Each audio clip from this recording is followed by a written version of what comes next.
Garam adalah senyawa yang terbentuk dari reaksi asam dan basa. Jadi sifatnya garam-garaman ini itu netral, dia itu tidak masuk ke dalam asam, tidak masuk dalam basa. Contohnya ada garam dapur, dibuat dengan cara mengendapkan air laut, terus mereaksikan asam dan basa, juga bisa menghasilkan garam.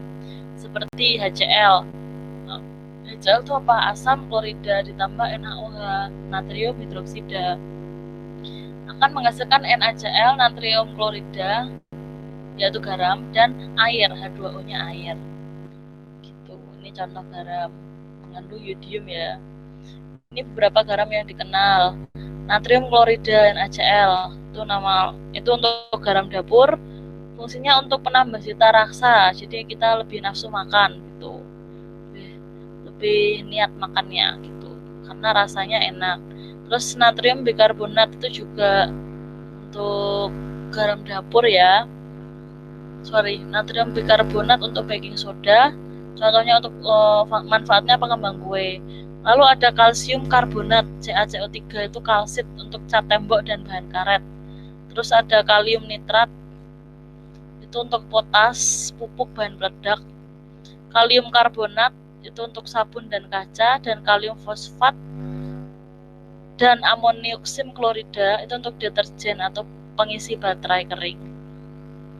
Beberapa garam yang dikenal, ini yang terkenal ya, tadi sudah saya bacain.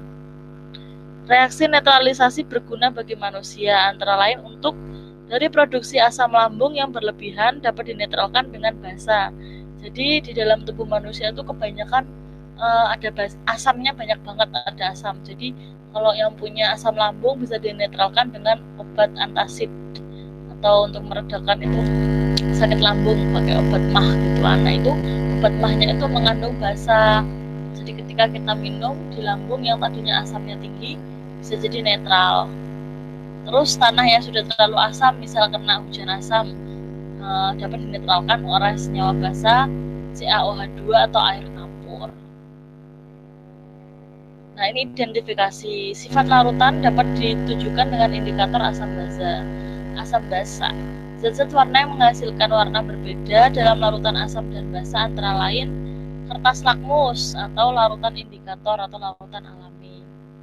Ini contohnya larutan, ini pakai kertas ya. Ini pakai indikator khusus, indikator universal.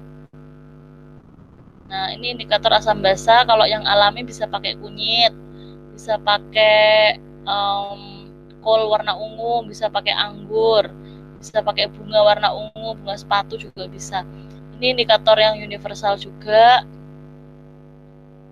Nah, ini warna lakmus. Jadi kertas lakmus itu bentuknya persegi panjang, teman-teman. Terus dibagi menjadi dua bagian, yaitu bagian warna biru dan bagian warna merah. Ketika kertas lakmus warna biru dicelupin pada larutan asam, dia akan merubah warnanya menjadi warna merah. Ketika dia dimasukin ke larutan basa, warna birunya akan tetap. Kemudian jika kertas lakmus merah dimasukin ke larutan asam, dia akan tetap merah. Tapi jika kertas lakmus merah dimasukin ke larutan basa, dia akan menjadi biru. Terus ada juga alat ukur yang lain atau indikator lain pakai metil merah. Nah itu kalau pada asam dia kertasnya berubah menjadi merah. Kalau basa kuning, kalau netral kuning. Terus ada metil jingga dan fenolfetalin, sama ya, merah. Kalau di asam TB itu T itu biasanya kayak hitam gitu ya, merah bata atau hitam, lebih ke hitam-hitaman. Kalau di basa merah, netral juga merah. Beberapa keuntungan lakmus sebagai indikator asam basa. Kertas lakmus dapat berubah warna dengan cepat saat bereaksi dengan asam maupun basa.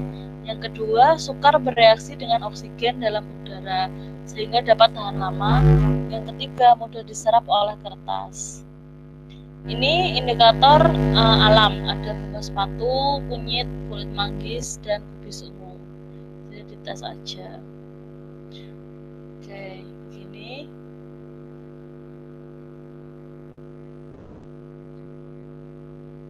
Oke, udah teman-teman materi hari ini.